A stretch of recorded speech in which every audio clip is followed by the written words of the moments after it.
최근 불거진 당원 커뮤니티 블루웨이브 개인정보 유출 사건과 관련하여 당원 여러분께 심려를 끼쳐드린 점 진심으로 사과드립니다. 해당 사안을 인지한 직후 사무총장에게 즉각적인 진상조사를 지시하였고 사고 원인 규명과 재발 방지 대책 수립에 착수했습니다. 아울러 경찰청과 개인정보보호위원회 개인정보 유출 사실을 신고했고 한국인터넷진흥원에 보안 점검을 의뢰했습니다. 향후 기관의 수사와 점검 과정에 적극 협조하겠습니다.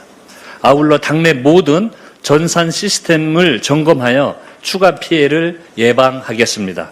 당원 여러분께 심려를 끼쳐드린 점을 거듭 사과드리며 정보보호 체계를 전면 재점검하여 다시는 불미스러운 일이 반복되지 않도록 만전을 기하겠습니다.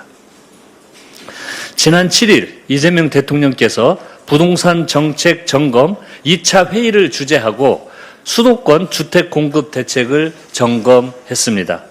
미국과 남미 순방에서 귀국한 당일에 곧장 1차 회의를 개최한 데 이어 불과 나흘 만에 관계부처 장관들과 다시 머리를 맞댔다는 점에서 부동산 시장 안정화에 대한 대통령님의 굳은 의지를 확인할 수 있었습니다.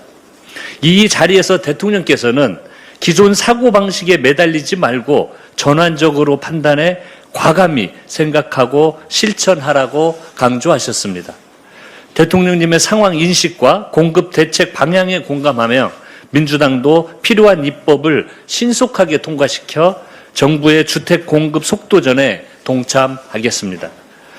정부가 공급 대책 마련에 노력할 동안 국민의힘은 말폭탄을 쏟아내며 부동산 정책을 정쟁으로 몰아가고 있습니다. 윤석열 정부와 오세훈 시정 그리고 당시 여당이었던 국민의힘의 무능함이 현재의 공급 절벽을 초래한 주범임을 감안하면 너무나도 무책임하고 모렴치한 주장입니다. 실제 윤석열 정권 3년 동안 주택 인허가, 착공, 준공 모두 무너졌습니다. 이는 수치로 명확하게 확인할 수 있습니다. 여당으로서 3년의 허송세월한 국민의힘이 야당이 된 지금 뻔뻔하게 남 탓을 하고 있는 것입니다. 심지어는 국민의힘의 몽리로 지난 9월 정부가 발표한 주택 공급 대책의 후속 법안이 아직도 국회 본회의에 발목이 묶여 있습니다. 정비사업 절차를 최대 3년 단축하는 도시정비법, 공공주택 사업 절차를 2년 이상 앞당기기 위한 공공주택 특별법이 대표적인 예입니다. 서울에서는 약 50만 호의 정비사업이, 수도권에서는 약 40만 호의 공급주택 사업이 법안들을 기다리고 있습니다. 국민의힘에 묻습니다. 민생과 주거 안정에 직결된 이 법안들을 결사 반대하며 본회의 문턱에 멈춰 세운 저희가 대체 무엇입니까? 혹 부동산 시장 불안을 부추겨 정치적 이익을 얻으려는 얄팍한 속셈은 아닙니까? 국민의힘에 거듭 촉구합니다. 말로만 주택 공급을 외치지 말고 국회로 들어와 관련 법안 처리에 협조하십시오. 말뿐인 공급과 소모적인 정책, 설익은 아이디어로는 국민 눈높이에 맞는 주택 정책을 설계할 수 없습니다. 주거 안정은 민생에 직결된 문제인 만큼 여야를 떠나 보다 신중하고 세밀한 접근이 필요합니다. 민주당과 정부는 더 큰 책임감을 가지고 속도감 있는 공급 대책과 실질적인 주거 안정 방안을 국민 여러분께 보고 드리겠습니다. 이재명 대통령께서 ISA 개편 방안과 주가 누르기 방지법에 대한 원점 재검토를 지시하셨습니다. 개인 투자자와 청년층의 목소리를 무겁게 받아들인 결정입니다. 국민의 체감이야말로 정책을 판단하는 최종 기준이기 때문입니다. ISA는 청년과 서민, 개인 투자자의 장기적인 자산 형성을 지원하기 위한 제도입니다. 그 취지와 달리 기존 세입자의 선택권이나 혜택이 줄어 정책에 대한 신뢰가 흔들릴 수 있다는 지적이 제기된 만큼 다시 살피는 것이 당연한 것입니다. 주가 누르기 방지법 역시 더 촘촘해져야 합니다. 상속, 증여세를 줄이기 위한 인위적인 주가 하락을 막고 소액 주주의 권익을 보호한다는 목적에 맞게 현장에서 실효성 있게 작동할 방안을 마련해야 합니다.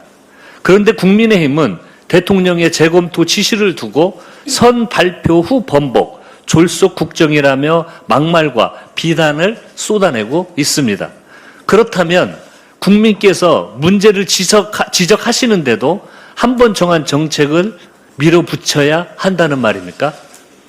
그런 것이 국민의힘이 생각하는 책임 있는 국정 운영인지 되묻지 않을 수 없습니다.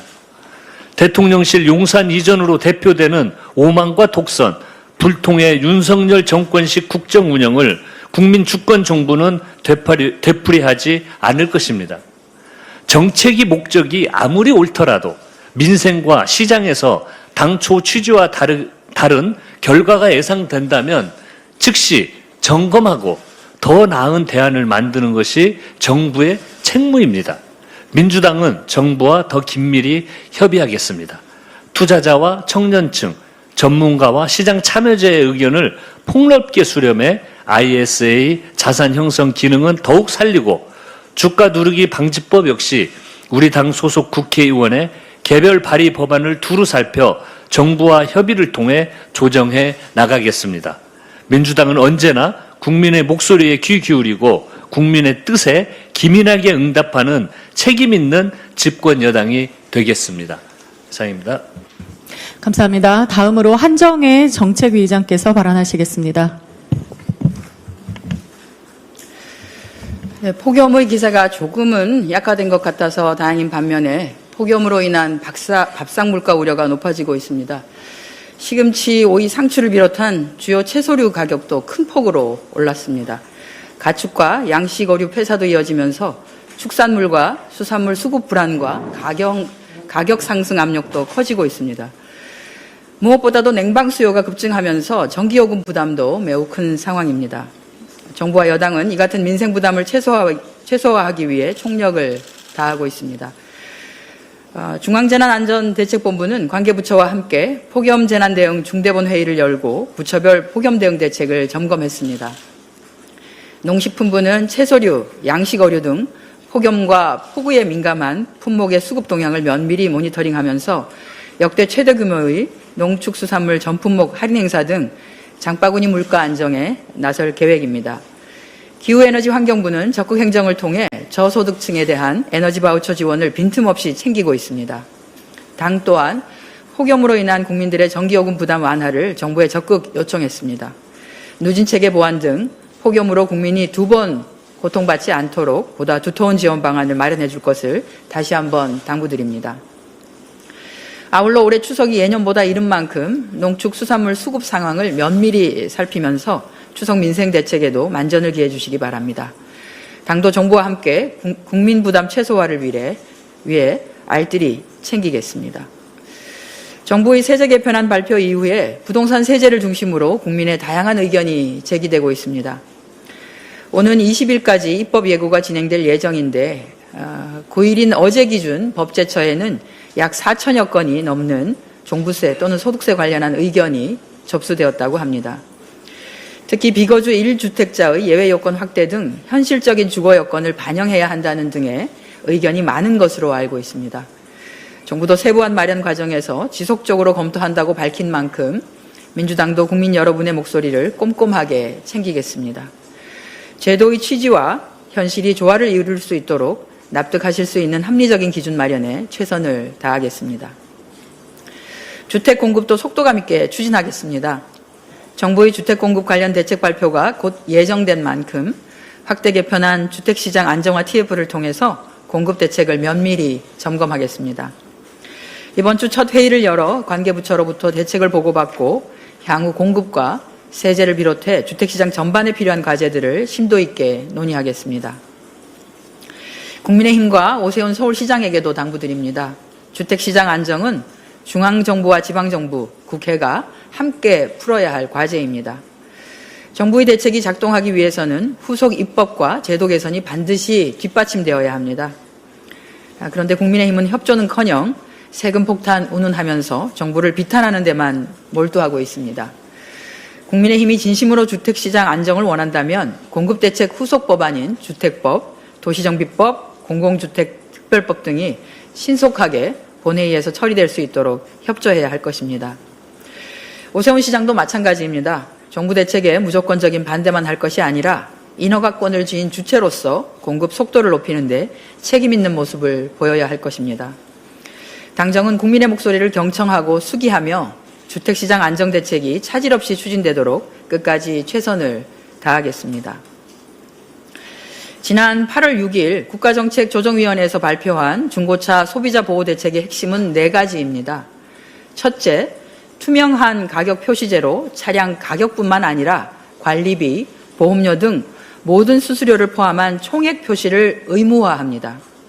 둘째, 성능, 상태 점검 기록부를 개선하고 침수나 사고 이력 등 주요 항목 오류에 대한 무과실 제재를 도입합니다. 셋째, 매매업자에게 하자 보증 책임을 부여하고 보험 가입을 의무화하며 구매 후 7일 이내 주요 하자 발생 시에 환불을 확대합니다. 넷째, 온라인 경매 플랫폼의 진단 오류로 인한 손실이 딜러와 소비자에게 전가되는 구조를 개선하고 플랫폼에 과징금을 도입합니다.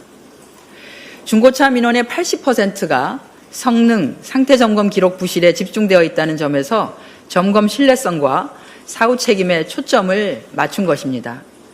특히 이익을 얻는 자가 책임진다는 하자담보 책임 원칙은 그간 매매업자와 점검자 간의 책임 떠넘기기로 소비자가 방치되던 구조를 정리하는 효과가 있습니다. 중고차 시장은 연간 250여만 대가 거래되고 88만 대가 수출되며 종사자만 3만 5천 명에 이르는 서민의 실생활과 밀접한 산업입니다. 다만 이번 개선 대책에서 성능 점검업자가 매매업자에 종속될 부작용 가능성에 대해서는 보완이 필요합니다. 보험계약 주체가 매매업자로 넘어가면 보험계약권을 매매업자가 가져가 검사의 독립성이 무너지고 매매업자가 보험계약과 책임구조를 함께 지면 성능점검업자가 매매업자의 요구를 거부하기 더 어려워진다는 지적이 업계에서 제기되고 있습니다. 점검업자 선정의 매매업자 종속 차단 장치가 병행될 필요가 있다고 봅니다. 또 하나는 소비자 보호 측면에서 보면 계약 해제 요건의 문턱이 높다는 것입니다. 수리비 300만 원 이상이면서 동시에 매매가의 30% 이상이라는 중첩 요건은 실제 다수를 차지하는 중소형 하자를 배제합니다. 예를 들어 3천만 원 차량이면 900만 원 이상 수리비가 나와야 계약 해제가 가능해 사실상 전 손급에만 적용됩니다. 또한 침수나 누유 등 상당수의 하자는 7일 내의 주행량으로서는 현출되기가 어렵습니다. 해지 요건을 또는으로 완화하거나 차량 가액 구간별 차등 기준을 설정한다든가 침수나 주행거리 조작 등 고지 의무 위반형 하자는 기간에 제한 없이 해제가 가능하도록 별도의 트랙을 신설하는 등의 검토가 필요할 것으로 보입니다. 점검의 독립성 훼손이나 계약 해제 요건의 실효성, 이는 모두 9월 법령 개정안과 TF 단계에서 구체화가 가능한 사안이므로 관련한 내용은 당정 협의 등을 거쳐 중고차 시장의 투명성 제고와 소비자 보호라는 두 마리 토끼를 반드시 잡을 수 있도록 하겠습니다. 이상입니다. 감사합니다. 다음으로 천준호 원내 운영수석 부대표 발언하시겠습니다. 국민의힘이 또다시 부동산 민심을 볼모로 정치 공세에 나섰습니다. 증오가세, 사회주의 가세, 세금 폭탄이라는 자극적인 구호로 정부의 세제 개편을 왜곡하고 있습니다. 시장은 지금 움직이고 있습니다. 세제 개편안 발표 이후 서울의 아파트 매물이 2,000건 넘게 증가한 것으로 나타났습니다. 8월 3일 6만 409건이던 서울 아파트 매물은 9일 6만 2,516건으로 3.4% 늘었다고 합니다. 특히 고가주택이 많은 서초구는 6.1%, 강남구는 5.0%가 증가했습니다. 호가를 낮춰 다시 매물을 내놓는 사례도 나타나고 있습니다. 세제 개편 발표 직후의 움직임인 만큼 앞으로 시장 상황이 어떻게 반응할지는 좀 더 지켜봐야 합니다.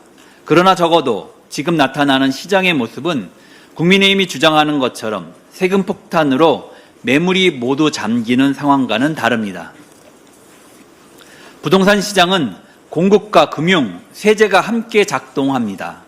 세제 변화가 전월세 시장에 끼칠 영향이나 부담이 임차인에게 전가될 가능성도 면밀히 살펴봐야 합니다. 시장에 부작용이 나타난다면 보완하겠습니다. 실수요자의 부담이 커지는 부분이 있다면 세심하게 조정 또 조정하겠습니다. 국민의힘은 정책의 구체적인 내용과 시장의 흐름을 놓고 대안을 제시하며 토론하기보다는 자극적인 표현부터 꺼내고 있습니다. 부동산 정책은 구호로 해결할 수 없습니다.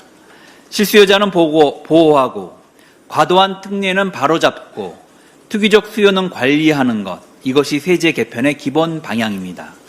더불어민주당은 국민의 주거 안정을 위해 최선을 다하겠습니다. 세제 개편의 취지는 흔들림 없이 추진하되 시장 반응을 꼼꼼히 살피고 필요한 부분은 보완해 가겠습니다.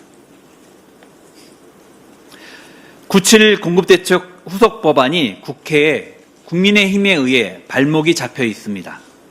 공공주택특별법 개정안은 공공주택 공급을 위한 절차를 개선하고 도시정비법 개정안은 반복적인 동의서 절차를 간소화해 재개발, 재건축 추진 과정에 비용과 시간을 줄이기 위한 것이고 도시재정비법, 국토계획법 개정안은 도심 개발과 주택 공급을 가로막는 절차와 규제를 개선하기 위한 법안입니다. 이 밖에도 용산공원조성특별법, 한국토지주택공사법 등 공급대책을 뒷받침할 법안들이 국회에 발목이 잡혀 있습니다. 국민의힘이 진정으로 공급 확대를 원한다면 답은 간단합니다. 공급을 늘리는 법안을 처리하면 됩니다. 말로는 공급 부족을 외치면서 국회에서는 공급법안 처리를 늦춘다면 국민들께 무엇라 설명하겠습니까? 대체 누가 주택 공급을 가로막고 있는 것입니까? 국민의 불안을 부추기는 정쟁은 이제 멈춰야 합니다. 더불어민주당은 주택 공급을 앞당길 법안들을 신속하게 처리하겠습니다. 국민의 주거 안정이 걱정된다면 국민의힘도 오는 13일 본회의에서 관련 법안 처리에 함께해 주십시오. 말이 아니라 입법으로 공급을 앞당깁시다. 감사합니다. 다음으로 전용기 원내 소통수석 부대표께서 발언하시겠습니다. 네, 후대를 위한다는 오세훈 시장은 업적에만 목을 매는 이명박 따라하기에 지나지 않습니다. 최근 오세훈 시장이 용산 어린이 정원에 대해서 후대에 물려줘야 할 공간이라며 주택 공급에는 절대 동의할 수 없다고 했다고 합니다. 아무리 급해도 종자 씨는 먹어치우지 않는다는 말까지 했습니다. 도대체 그러면 어디에 주택을 공급하겠다라는 겁니까? 재개발, 재건축만 부르짖는데 재개발만 하면 공급이 되는지도 묻고 싶습니다. 공급이 가장 중요하다라는 말은 말장난에 불과한 것인지도 묻겠습니다. 지난해 오세훈 시장은 용산국제업무지구 개발 계획을 발표하면서 초고층 업무 상업시설은 늘리고 정작 주택 물량은 절반 수준으로 줄였습니다. 애초 공공주도로 1만 가구를 공급하겠다라는 계획도 사실상 폐기했습니다. 이창용 전 한국은행 총재 역시 지난해 국정감사에서 서울 오피스 공급을 주택으로 전환해 주택 공급을 획기적으로 늘릴 필요가 있다는 취지의 의견을 밝힌 바도 있습니다. 주택이 부족한 서울에서 시민이 주거 안정을 위해 무엇을 우선해야 되는지 분명합니다. 하지만 서울시는 오히려 업무 상업시설 확대에 더 무게를 두고 있나 봅니다. 도대체 누구를 위한 개발입니까? 1만 원을 공급하려면 현실적으로 2, 3만 원은 무너뜨리고 재개발을 진행해야 하는 상황에 놓여 있습니다. 그럼 그 많은 가구를 새로 지을 동안 재개발로 집을 잃은 사람들은 도대체 어디에 거주를 해야 된다는 것입니까? 서울시는 재개발과 재건축만을 부르짖는데 전월세 대책은 전혀 보이지 않습니다. 그 대책은, 전월세 대책은 어디에 있다라는 겁니까? 용산 어린이 정원은 미군으로부터 반환받은 지 얼마 되지 않은 공간입니다. 만들어진 지 3, 4년밖에 되지 않는 공간 아닙니까? 윤석열과 공동으로 만든 업적이라 서울 시민의 주택 절벽 문제 해결보다 우선이라고 하는 것입니까? 용산공원이 후대에 물려줘야 할 공간이라면 종묘는 어떻게 할 겁니까? 여기서도 오세훈 시장의 이중잣대가 여실히 드러납니다. 서울시는 종묘 앞 세운 4구역의 최고 142m급 고층 개발을 추진하고 있습니다. 이에 국가유산청과 유네스코 자문기구인 이코모스 한국위원회는 종묘 경관 훼손 우려를 제기하면서 세계 유산 영향 평가의 필요성을 권고했습니다. 종묘는 600년 넘게 조선 왕실의 신주를 모셔온 공간이며 유네스코 세계문화유산으로 등재된 우리의 소중한 문화유산입니다. 오세훈 시장께 묻겠습니다. 후대를 위한다는 말씀 정말 진심입니까? 어떤 공간은 후대를 위해서 반드시 지켜야 한다면서 정작 600년 역사의 세계문화유산 앞에서는 개발을 밀어붙이는 이유가 무엇입니까? 오세훈 시장이 지금 가장 적극적으로 나서는 사업들은 따로 있다고 보고 있습니다. 세금 먹는 하마라는 논란이 끊이지 않는 한강버스와 서울링, 그리고 지금부터 말씀드릴 종묘 경관 훼손 우려를 낳고 있는 세운 4구역 개발까지입니다. 서울 시민들이 청계천을 보면서 이명박 전 시장을 떠올리듯 오세훈 시장 역시 자신의 이름을 남길 상징물을 만드는 데 지나치게 집착하고 있는 것 아니냐는 의문을 제기하지 않을 수 없습니다. 후대를 위한다는 거대한 시설에 자신의 흔적을 남기는 것이 아닙니다. 미래 세대를 위한다면 현재 세대의 주거 문제를 외면해서도 안 될 것입니다. 진심으로 미래 세대를 위한다면 지금 이 순간에도 지금 구하지 못해서 발을 동동 구르는 시민들의 안정적인 보금자리를 마련하는 것부터 해야 할 것입니다. 오세훈 시장이 흔적을 남기기 위해서 서울 시민의 주거 문제가 담보되어서는 안 될 것입니다. 이제는 그런 행정보다 시민의 삶을 남기는 행정을 해야 합니다. 자신의 이름이 아니라 시민의 삶을 남기는 시장이 되기를 바라겠습니다. 이상입니다. 감사합니다. 오늘 발언이 모두 끝났습니다. 이상으로 8월 10일 제93차 원내대책회의를 마치겠습니다. 감사합니다.